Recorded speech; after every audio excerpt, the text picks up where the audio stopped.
জনাবের কাছে আমার এবং আমাদের বিশেষ অনুরোধ, ছোট একটি বিষয় নিয়ে আমাদের সংখ্যা দর করতে সাহায্য করলে ভালো হয়। কদম বসি বিষয়টি আসলে কিভাবে করা যায়? পায়ে হাত দিয়ে, নাকি পায়ে চুম্বন করে, নাকি অন্য কোনো উপায়? প্রশ্ন: যে মুখ দ্বারা কোরআন পাকের আয়াত কম বেশি পাঠ করা হয়, যদিও সকলে কোরআন পাক না জানলেও অন্তত সূরা ফাতিহা বা ইখলাস পাঠ করে, যে মুখে আল্লাহ রাসূল আলামিনের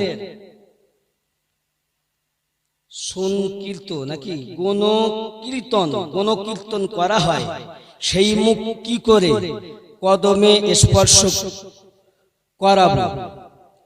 করানো উচিত হবে? কোন বুজুর্গ ব্যক্তির পায়ে বা কদমে কি মুখ লাগিয়ে চুম্বন করা জায়েজ কিনা? প্রশ্ন: বিষয়টি সম্পর্কে হাদিস কোরআন কি বলে? যে মুখমণ্ডল স্বয়ং অত্যন্ত পবিত্র, সেই মুখমণ্ডল কারো কদমে স্পর্শ করাটা কতটা যুক্তিযুক্ত? বিষয়টি সম্পর্কে আমার এবং আমার মতো অনেকের সংশয়টির একটি সুস্পষ্ট সমাধান করলে ভালো হয়।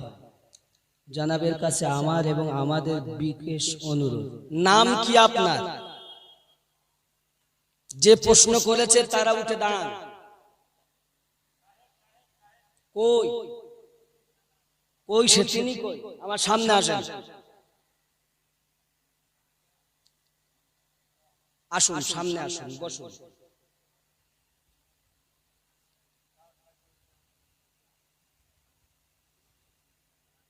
আপনি আসুন।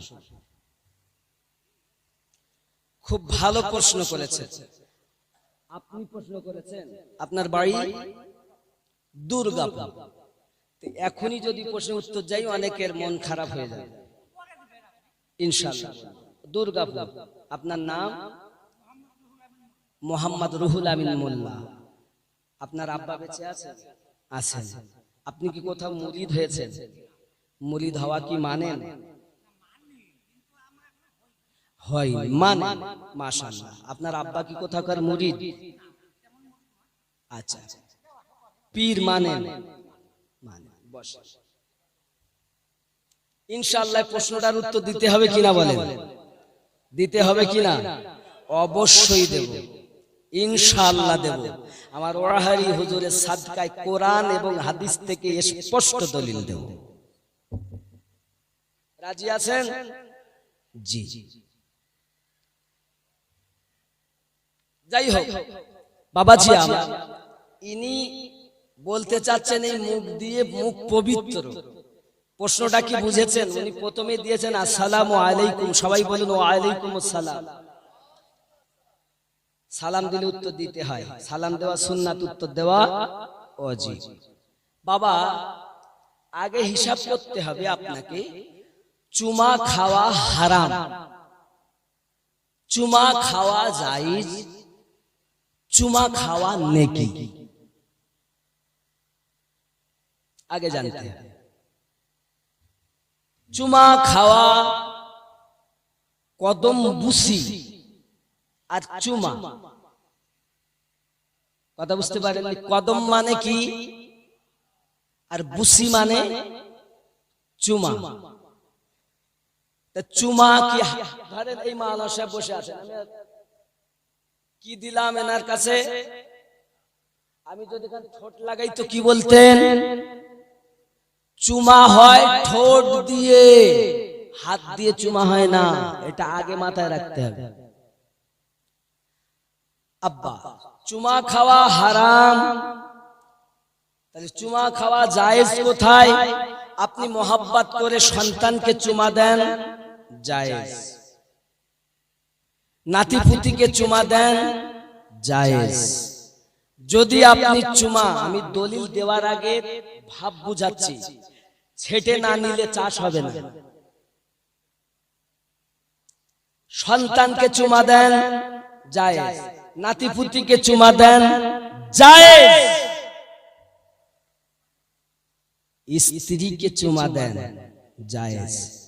একবারও তো বিবিকে চুমা দিতে গিয়ে জিজ্ঞাসা করেননি, মোহাব্বত করে তো কত জায়গায় চুমা দিচ্ছেন। আরে বাবা, তিনটে মেয়ে, বিটির পরে একটা ছেলে হলে তার কোথাও না চুমা দেয়, পাছাতে পর্যন্ত চুমা দেয়, এই দেয় না? তার বেলায় একবারও ফতোয়া জিজ্ঞাসা করিনি, হুজুর কি করব? বিবিকে চুমা খায়, কেউ জিজ্ঞাসা করেছিল একবার, হুজুর হাদিসে আছে কিনা বলেন?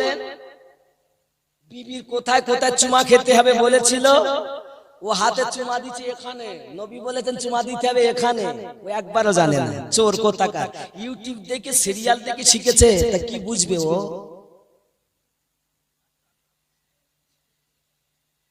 নবী বলছেন এক জায়গায় চুমা খেতে, আর এক জায়গায় খায়। যাই হোক, তাহলে স্ত্রীকে চুমা খেয়েছেন, ভালো না খারাপ? স্ত্রী আপনাকে চুমা দিয়েছে, ভালো না খারাপ? কেন দিয়েছে? ভালোবাসা। সন্তানকে চুমা দিয়েছেন, ভালো না খারাপ? কেন দিয়েছেন? ভালোবাসা। নাতিপুতিকে চুমা দিয়েছেন, কেন দিয়েছেন? ভালোবাসা। তাহলে যে ঠোঁট দিয়ে, যে জবান দিয়ে আপনি কোরআন তেলাওয়াত করেন, ছেলেকে চুমা খেলে দোষ নেই, নাতিপুতিকে চুমা খেলে দোষ নেই, বিবিকে চুমা খেলে দোষ নেই। মনে করেছেন আমার বিবিকেও তো চুমা দেই, তো রাস্তায় একটা বিটি ছেলে যেছে, তাকে ধরে চুমা দিলেন, এটা হলো হারাম। এটা কি কথা কি বুঝতেছেন নাকি? তাহলে বিটি, আপনার বিবিও বিটি ছেলে, রাস্তা দিয়ে আর একজনের বউ যেছে, তা ওকে ধরে চুমা দিব, এটা হারাম। তাহলে চুমা খাওয়া জায়েজ বিবিকে, চুমা খাওয়া জায়েজ সন্তানকে, চুমা খাওয়া জায়েজ নাতিপুতিকে, চুমা খাওয়া জায়েজ বন্ধুকে, চুমা খাওয়া জায়েজ স্ত্রীকে, চুমা খাওয়া হারাম অপর স্ত্রীকে। বোঝা গেল? চুমা খাওয়া নেকি। পাথর হাজরে আসওয়াদ, রাসূল একবার চুমা দিয়েছেন, আমি সে হাজরে আসওয়াদকে দেখেছি, হাত দিয়েছি। বলে উল্টা পাল্টা কিরকম?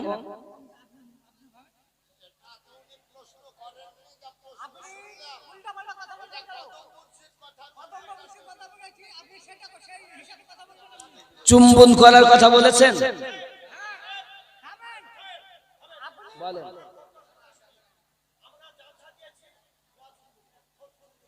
এই আপনি শোনেন, না না, এই শোনেন আপনি, তা না, এই আপনি দেখেন, আপনি কিন্তু মানুষের বাচ্চা নয়। বসেন এখানে, বসেন এখানে। যদি হালালি রক্ত হতো, আপনি বিয়াদবের মতো বাংলাদেশের মতো করতেন না। হালালি রক্ত নয় আপনার, যদি হালালি হয় বসেন, হালালি হয় তো বসেন, উত্তর দিয়ে তাই যাবো। এরে এখানেই দেবো কোরআন থেকে দলিল, এখানে বসেন, ওখানে নিয়ে যাচ্ছেন কেন? এখানে বসতে দেন বাপের বেটাকে, এখানেই বসতে দেন বাপের বেটাকে।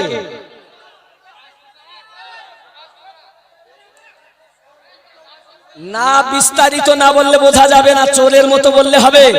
এরাই তো ফেফনা করছে এলাকায়, এরাই তো গন্ডগোল করছে এলাকায়, এরাই গন্ডগোল পাকাইয়েছে এলাকায়।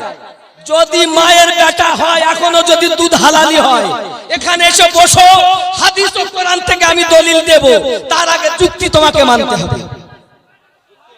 এখনো যদি মায়ের দুধ তোমার হালালি হয়, আমার সামনে এসে বসো, চ্যালেঞ্জ ইউটিউবের মাধ্যমে প্রচার করো। দর্শকের জন্য আমি করিনি, আল্লাহ এবং আল্লাহর নবীর দিকে করছি।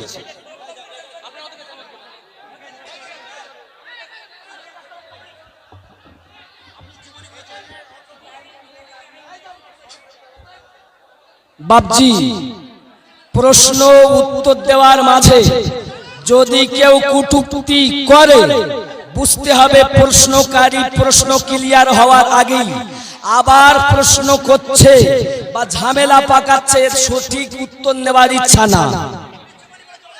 আপনারা বসুন, এরাই হলো ফিতনাবাজ। কোরআন হাদিসের দলিল দেব।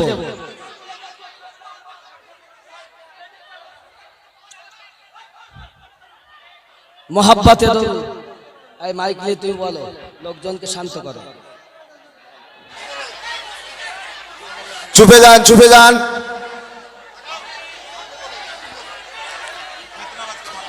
চুপে যান, বসে যান, বসে যান, বসে যান।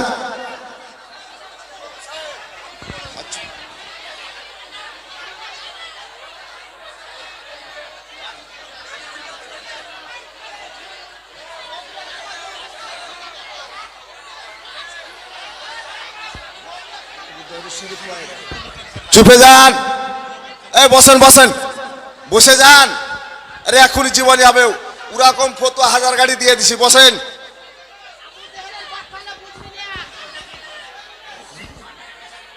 কদম বুসি করা জায়েজ, কদম বুসি করা জায়েজ। রাসূলুল্লাহর কাছে কদম বুসি করেছে, হাজারও দিয়ে দিছি, দলিল এখানে আছেন। চুপে বসে যান, বসে যান। বাপ মায়ের পায়ে চুমা দেওয়া জায়েজ রয়েছে, ওস্তাদের পায়ে চুমা দেওয়া জায়েজ রয়েছে, বুজুর্গানের দিনের পায়ে চুমা দেওয়া জায়েজ রয়েছে, দলিল সব দিয়ে দিছি। বসেন, বসেন, বসেন। এই দুরুদ আল্লাহুম্মা,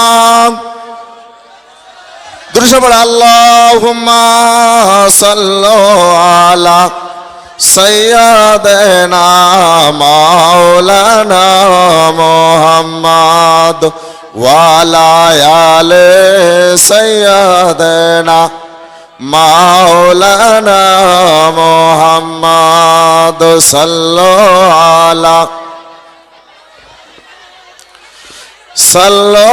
আলা মুহাম্মদ। হরদম সাবার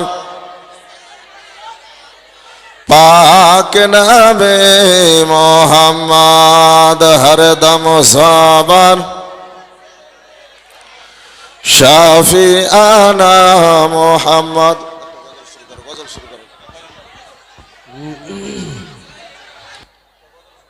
জন্ম আমার নবীর যুগে হলে কেমন হতো,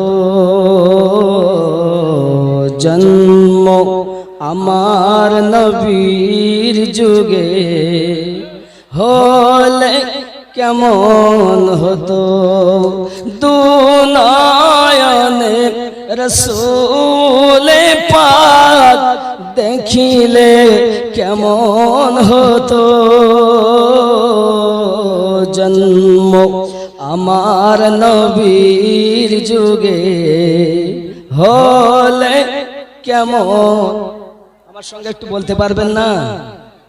জন্ম আমার নবীর যুগে হলে কেমন হতো, দুনয়নে রসূলে পাক দেখিলে কেমন হতো, জন্ম আমার নবীর যুগে হলে কেমন হতো।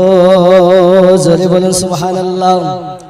কেন, আমার সঙ্গে বলবেন, কেন চিনলি না রে মন, কেন বুঝলি না রে মন, আমার হুজুর ওয়াহারি আউলিয়া কেমন, কেন চিনলি না রে মন, কেন বুঝলি না রে মন, আমার হুজুর ওয়াহারি আউলিয়া কেমন। জোরে, খুব জোরে মহাব্বতে বলেন, টাকা দিচ্ছি, মহাব্বতে বলেন, কেন চিনলি না রে মন, কেন বুঝলি না রে মন, আমার হুজুর আল্লাহর ওলি মাওলানা কেমন, জোরে বল।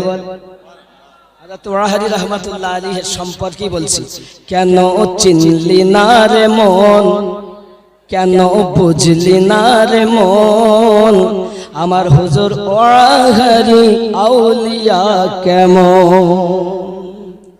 নয় রূপে আকার নিল, ছলেতে জগৎ মাতাইল, নয় রূপে আকার নিল, ছলেতে জগৎ মাতাইল, নর নারী হুর ফেরেশতা প্রেমেতে মাগন, চিনলি না রে মন, কেন বুঝলি না রে মন, হুজুর আমার ওয়াহারি আউলিয়া কেমন, জোরে বলেন। খেয়াল করেন, আকাশ আগে আসুন, আগে আসুন, আগে আসুন, একটু সামনে আগে আসুন, পিছনে যারা বসে আছেন সামনে।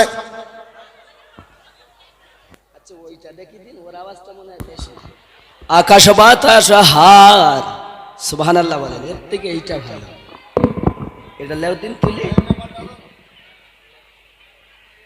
আকাশ বাতাস হার, কোথায় গেল, কেন চিনলি না রে মন, কেন বুঝলি না রে মন, আমার হুজুর ওয়াহারি আউলিয়া কেমন।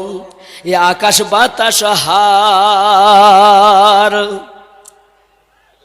দেব দেবতা তাবেদার, যাহার হুকুমে চলে এ ত্রিভুবন, কেন চিনলি না রে মন, কেন বুঝলি না রে মন, হুজুর আমার আল্লাহর ওলি মাওলানা কেমন, জোরে বলেন।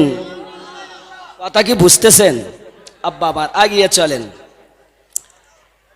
কোরআনে কয় চিনতে তারে, সৃষ্টি তাদের সংসারে, কোরআনে কয় চিনতে তারে, সৃষ্টি তাদের সংসারে, না চিনিয়া মরিয়া গেলে বিফলে জীবন, কেন চিনলি না রে মন, আমার সঙ্গে বলেন, কেন চিনলি না রে মন, কেন বুঝলি না রে, একটু জোরে বলা যাবে না, কেন চিনলি না রে মন, কেন বুঝলি না রে, আল্লাহ আমার হুজুর ওয়াহারি আউলিয়া।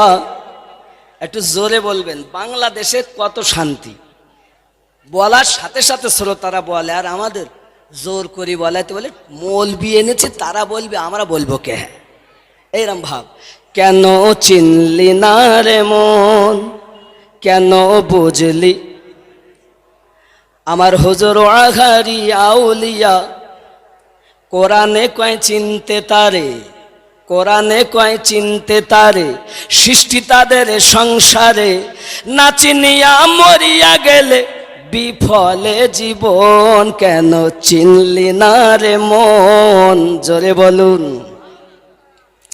খুব খেয়াল করেন, চিনতে পারে সাধ্যকার, চিনিবারও ইচ্ছা যার, খেয়াল করবেন, চিনতে পারে সাধ্যকার, চিনিবারও ইচ্ছা যার, এর হৃদয়ে চোখে ধরিয়া দেখো কেন দুর্ভিক্ষণ, কেন চিনলি না রে মন, কেন বুঝলি না রে মন, হুজুর আমার ওয়াহারি আউলিয়া কেমন, জোরে বলুন। এ বাবা, স্বার্থ যত ত্যাগ করি হুজুরের কথা ধরি, স্বার্থ যত ত্যাগ করি হুজুরের কথা ধরি, অবিরত হুজুরের নাম করো হে জপন, কেন চিনলি না রে মন, কেন বুঝলি না রে মন, আমার হুজুর ওয়াহারি আউলিয়া কেমন, জোরে বলুন। আব্বা, মদিনা থেকে কয়েকদিন আমি ঘুরে আসলাম, মদিনার কথা যদি বলি খোদার কসম, ওখানে তকবীর হয় আল্লাহু আকবার, আল্লাহু আকবার, আশহাদু আল্লা ইলাহা ইল্লাল্লাহ। মক্কাতে যা মদিনাতে তাই। আশহাদু আন্না মুহাম্মাদার রাসূলুল্লাহ একবার, হাইয়া আলাস সালাহ একবার, হাইয়া আলাল ফালাহ একবার, কদুকা মাতি সালাহ একবার, আল্লাহু আকবার, আল্লাহু আকবার, লা ইলাহা ইল্লাল্লাহ এক, এই শেষ। আমাদের মসজিদে যদি কেউ একবার করে বলে সেই ইমামের পিছনে নামাজ পড়বেন? এই চোখে দেখা কথা বলতেছি, কারো দালালি না। তাহলে আমি আমিনউদ্দিনের কোরআন হাদিস গবেষণার পর মক্কা এবং মদিনা মানুষ হেফাজতে আছে। মক্কায় তা আল্লাহর কাবা, আমার নবী ওখানে আগমন করেছিলেন তার বরকতে, আর মদিনায় আছে নবীর বরকতে। নইলে গজব ওদের প্রতি নাজিল হতো। কেন? আমার রিসার্চে ভারত, পাকিস্তান, বাংলাদেশ এই তিনটি দেশের মানুষ যতটা আমার নবীকে প্রেম করে, এখনকার স্থানীয় তারা ততটা নবীকে প্রেম করে না। আমি চোখে দেখেছি যে কাবার দিকে আমরা থুতু ফেলি না, সেই কাবার দিকে এরা পা লম্বা করে কোরআন শরীফ পড়ছে। আর আপনি তাদের কথা বলতেছেন। আদব আগে শিখুন, ইবাদত পরে করুন। আরে আমার নবীর রওজা, যেদিকে আসর নামাজ এবং ফজর নামাজের পর আমরা দোয়া করি, আরে সেই নবীর রওজার দিকে পা লম্বা করে বসে থাকে। চোখে দেখা 4 শ্রেণীর মানুষ আপনি পাবেন। এক শ্রেণীর মানুষ মোটে আপনার এইভাবে হাত বাঁধে সিনাই, আর এক শ্রেণীর মানুষ হাত বাঁধে কোহনুতে, এইভাবে কোহনুই 2। 3 নাম্বার মানুষ নাভির নিচে। 4 নাম্বার মানুষ বলছে তোরা যখন ওপর নিচে নিয়ে গন্ডগোল করছিস আমি বাঁধবই না, ওরা মোটে বাঁধেই না। চোখে দেখা কথা বলছি, কোন রাবি নাই, স্বয়ং চোখে দেখেছি। বিশ্বাস করলে করতে পারেন, না করলে আপনার ব্যাপার। তাহলে আপনি বলুন যে কাবার এত সম্মান, 1 রাকাত নামাজের 1 লক্ষ রাকাতের সওয়াব, সেই কাবার দিকে কোনো মুসলমান পা দিতে পারে? দিচ্ছে। মক্কার জমিনে যদি না হয় চোখে দেখে আসুন। মদিনায় আরে যে নবী না হলে কুল কায়নাত কিছু সৃষ্টি হতো না, সেই নবীর রওজার দিকে পা লম্বা করে বসে আছে। আল্লাহ আল্লাহ, আমি দেখেছি এরা কেউ ভারতবাসী না, এরা কেউ বাংলাদেশি, পাকিস্তানি না, অন্য অন্য দেশের মানুষ। আর ভারতের মধ্যে তারা নবীর দুশমন যারা। যদি বলেন হুজুর দুশমনের কথা বলছেন কেন, আসুন আগিয়ে চলুন, জীবনীতে দুশমন চিনবেন। মোহাব্বতে দরুদ। আল্লাহুম্মা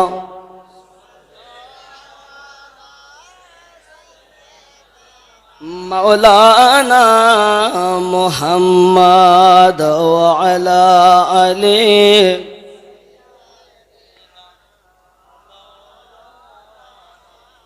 আব্বাজি আমার সোনামানিকেরাও, রাসূল করিম সাল্লাল্লাহু আলাইহি ওয়াসাল্লাম দুনিয়া জমিনে আগমন করেছেন, স্বাভাবিক জীবন 40 বছর যাপন করতেছেন।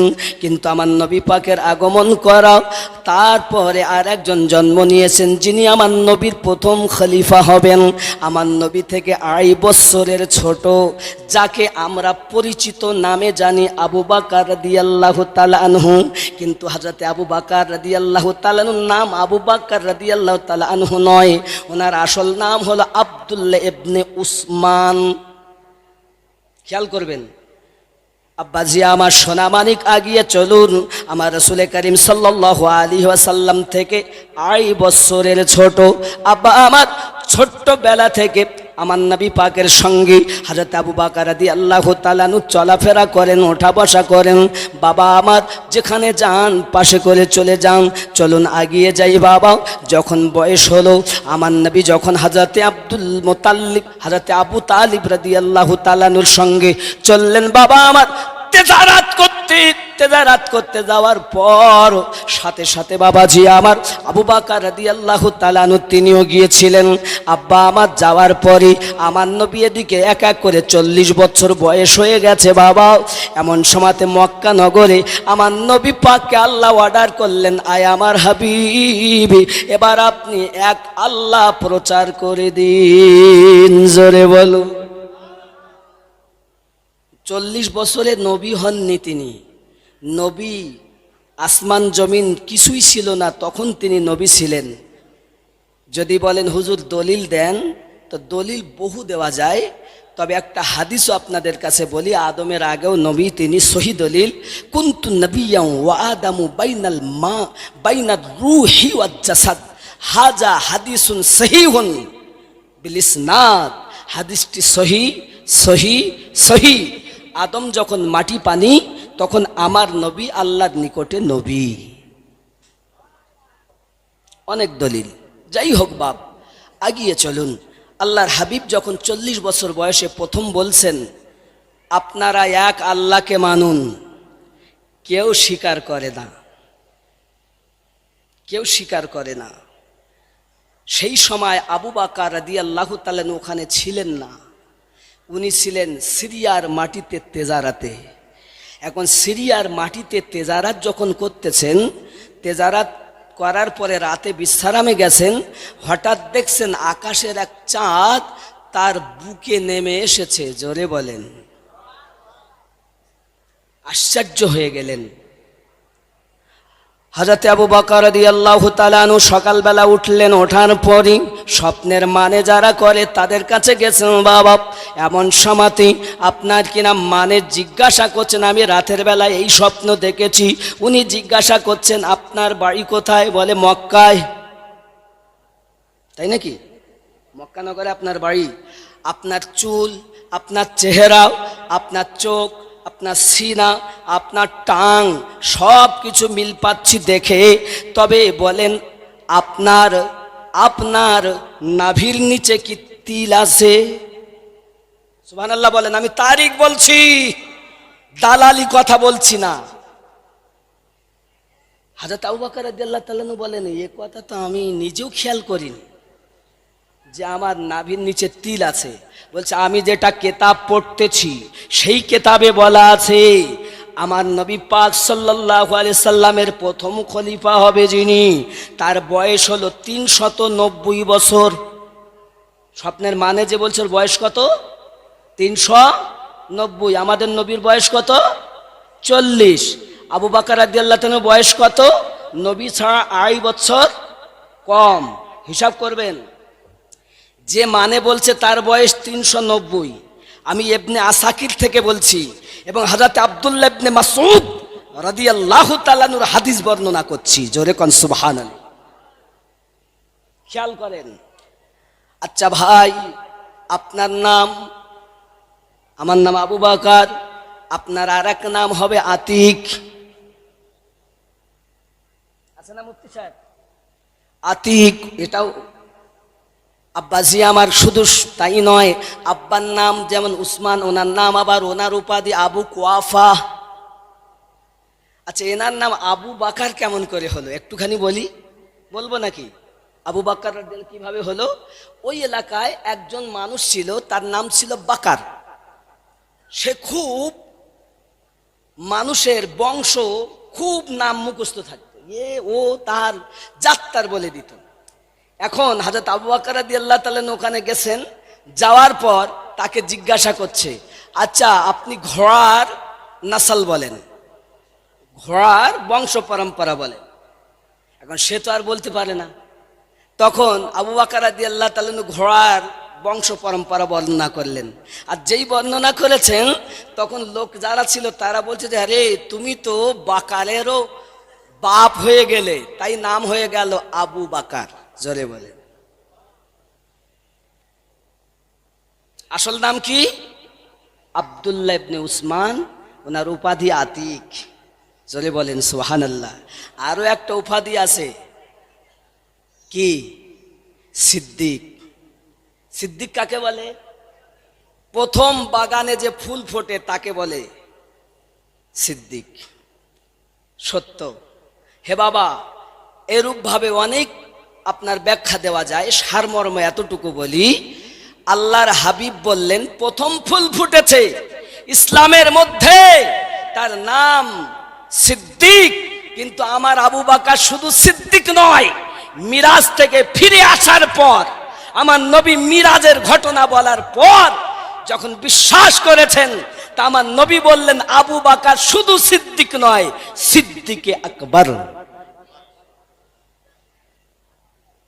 এবার আসুন, সেই স্বপ্নের মানেকারী বলছেন, আপনাকে দয়া করে কাপড় তোলেন। আবু বকর হুজুর উনিও জানতেন না যে তখন ওনার নাভির নিচে তিল আছে কি। কাপড় তুলে দেখতেছেন সত্যি নাভির নিচে একটা তিল আছে। জোরে বলে শোনেন আবু বকর, আপনি হবেন ওই নবীর প্রথম খলিফা। জোরে বলুন। এটা শিয়া সুন্নিদের কথা বলছি না বাবা। আমার নবী পাক 40 বছর বয়সে ইসলামের দাওয়াত দিলেন যখন প্রথম, 390 বছর বয়সের স্বপ্নের মানেকারী তিনি বলছেন আবু বকর নবীর প্রথম খলিফা হবে। আব্বাজি আমার তার নিশানা তিনি বললেন। শুধু তাই নয়, আরো বললেন, আয় আবু বকর, স্বপ্নটা যে আপনি দেখেছেন, আকাশের চাঁদ আপনার বুকের উপরে নেমে এসেছে, অন্য কিছু নয়। আমার নবী এমন একটা দিন আসবে যেদিন তোমার বুকে মাথা দিয়ে ঘুমাবে। ওই রাতটা ছিল হিজরাতের রাত। জোরে বল।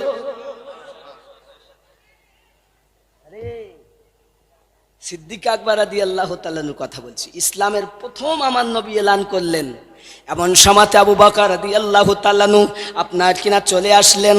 আসার পরে আমার নবী পাকের কাছে চিন্তা করছেন, পরিচিত তো আগে থেকেই, কিন্তু কে নবী হবে, কে নবী হবে, কাকে বা দেখি, যেদিকেই দেখে কেউ মায়ের সঙ্গে জেনা করে, বাবাকেও ব্যভিচার করে, সব রকমের ত্রুটি সবার মধ্যে মক্কা নগরে আছে। আব্বা আমার এমন সময়তে আস্তে আস্তে আব্দুল্লাহর বেটা কলকি আওতার শেষ জামানার পয়গম্বর দোজাহানের নবী আমার, তার নিকটে যখন উনি পৌঁছিয়েছেন, মনে মনে চিন্তা করছেন ইনি বুঝি হবে। এমন সময়তে বলে, কিছু বলার আগে আমি যদি সত্যি স্বপ্নটা দেখি, তার আগে আমাকে কোনো অলৌকিক ঘটনা দেখা দরকার আছে, কিছু মুজিজা দেখা আছে। নবী পাকের সম্মুখে যাবেন কি, এমন সময়তে মনে মনে ভাবতেছেন। আমার নবী বলতেছেন, আবু বকর, তুমি মুজিজা দেখতে চাও?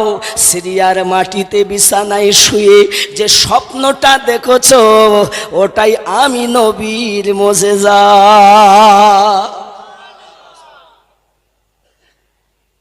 আর ওনার থেকে আমাদের তরিকত আসছে। খেয়াল করুন, খেয়াল করুন, যিনি কলেমা পড়ার আগে আমার নবীর নূর হিসাবে, চাঁদ হিসাবে বুকে নেমে আসছেন, তিনি আমাদের তরিকতের মূল। রসুল পাক থেকে সিদ্দিক আকবর রাদিয়াল্লাহু তাআলা আনহু। জোরে বলেন। আমার তরিকতকে বুঝতে গেলে কয়লা পড়াতে হবে। তুমি ইচ্ছা মতো এসোছ আর মনে করছো আমি হক জান্নাতি, ন, একটা দল জান্নাতি, 73টা না। আপনি যদি দলিল চান তো ভুরি ভুরি কোরআনের দলিল দিতে পারতাম। আব্বাজি আমার, চলুন গিয়ে হযরত আবু বকর রাদিয়াল্লাহু তাআলা আনহু এমনি করে আপনার কিনা কলেমা পড়লেন। সাদ্দাকতা ইয়া রাসূলুল্লাহ, আমাকে কলেমা পড়িয়া মুসলমান বানিয়ে দিন। ইসলামের প্রথম মুসলমান আবু বকর। জোরে বলুন। নারীদের মধ্যে সর্বপ্রথম মুসলমান হযরতে খাদিজাতুল কুবরা রাদিয়াল্লাহু তাআলা আনহা। আর বয়স্কদের মধ্যে সর্বপ্রথম মুসলমান হযরত আবু বকর সিদ্দিক রাদিয়াল্লাহু তাআলা আনহু। বাচ্চাদের মধ্যে সর্বপ্রথম মুসলমান হযরত আলী কারামাল্লাহু ওয়াজহুল কারীম। গোলামদের মধ্যে সর্বপ্রথম মুসলমান যায়েদ বিন হারিস। আর খাদিজাতুল কুবরা রাদিয়াল্লাহু তাআলা আনহার পরে সর্বপ্রথম মুসলমান আবু বকর রাদিয়াল্লাহু তাআলা আনহুর আম্মা হযরত উম্মুল খাইর। জোরে বলুন। ভালো করে আমি তারিখ বলছি, গন্ডগোল নয়। আব্বাজি আমার সোনামানিকেরা, এখন আপনার এভাবেই বোঝানো হয়, তাহলে প্রথম এখনো শিয়া সুন্নি পার্থক্য হয়নি। একজন রাহিব বলছে, স্বপ্নের মানেকারী বলছেন আবু বকর প্রথম খলিফা হবে, ওমর দ্বিতীয় খলিফা হবে, উসমান তৃতীয় খলিফা হবে, আলী চতুর্থ খলিফা হবে। জোরে বলেন। তুমি শিয়া সুন্নি হয়ে এখন কি করতেছো? কত সমস্যা। আব্বা আমার চলুন আগিয়ে যাই। আমার আপনার নবী সাল্লাল্লাহু আলাইহি ওয়াসাল্লাম মক্কার মাটিতে যখন বললেন আবু বকর রাদিয়াল্লাহু তাআলা আনহু কলেমা পড়ে ঈমান নিয়ে এসেছেন, শুধু তাই নয় বাবা, ওই যুগে যারা কলেমা পড়ে আমার নবী পাককে আপনার বিশ্বাস করে ঈমান নিয়ে এসেছে, তাদের কত কষ্ট দেওয়া হয়েছে। আমার মা খালা শুনে নাও, রাতের বেলা ভালো নাই আমার গলাও, সুন্দরভাবে শোনাতে হয়তো পাচ্ছি নাও, ফাটা গলাতে যতটুকু বলি মনে রাখো মা। ওই সময় আমার মহিলা যারা কলেমা পড়েছে, কারো বা হাত কেটে নিয়েছে, কারো বা পা কেটে নিয়েছে, কারো বা চোখ তুলে দিয়েছে। হে বাবাজি আমার, আপনার এমন করে শুধু তাই নয়, আব্বা আমার অনেকের গোপন অঙ্গগুলো কেটে দিয়েছে। শুধু তাই নয়, মহিলাদের আপনার সিনাগুলোকে কেটে তারা আলাদা করে দিয়েছে। এত বড় পাগলের দল ছিল তারা। তুমি আজ মক্কা নগরে গিয়েছো, প্রচার করা ইসলাম পেয়েছো, দুশ্মনের দলেরা এসে দুশ্মনী করছে, আর আমার নবীর সাদকায় তারা বেঁচে আছে। তাদেরকে দেখে তুমি মনে করছো সঠিক ইসলাম পেয়েছি। না না না, ইসলামের ইতিহাস আপনাকে জানা প্রয়োজন আছে বাবা। চলুন না আগিয়ে যাই। ওই সময় যখন প্রথম ইসলাম ইতিহাস আমার নবী পাকের কাছে কলেমা পড়ে ঈমান নিয়ে এসেছে বাবা, শুধু তাই নয়, কত কষ্ট দিয়েছে মানুষকে বাবা। কাউকে আগুনে ফেলিয়েছে, কাউকে আঙ্গারে ফেলিয়েছে, কাউকে আপনার পানি গরম করে টকবগে পানির ভিতরে চেপে ধরেছে। যত সময় না মরেছে তাদেরকে ছাড়িনি। এ যুবক, আজ আপনি কলেমা পড়েছেন, আজ আপনি মুসলমান হয়েছেন, আপনি আমার দুশ্মন নন, আপনি আমার ভাই। তবে আপনাকে হিসাব করতে হবে। আপনি যদি সঠিক একটি দলের ইমানদার মুসলমান হন, আপনার রক্ত হালালি হবে। আপনি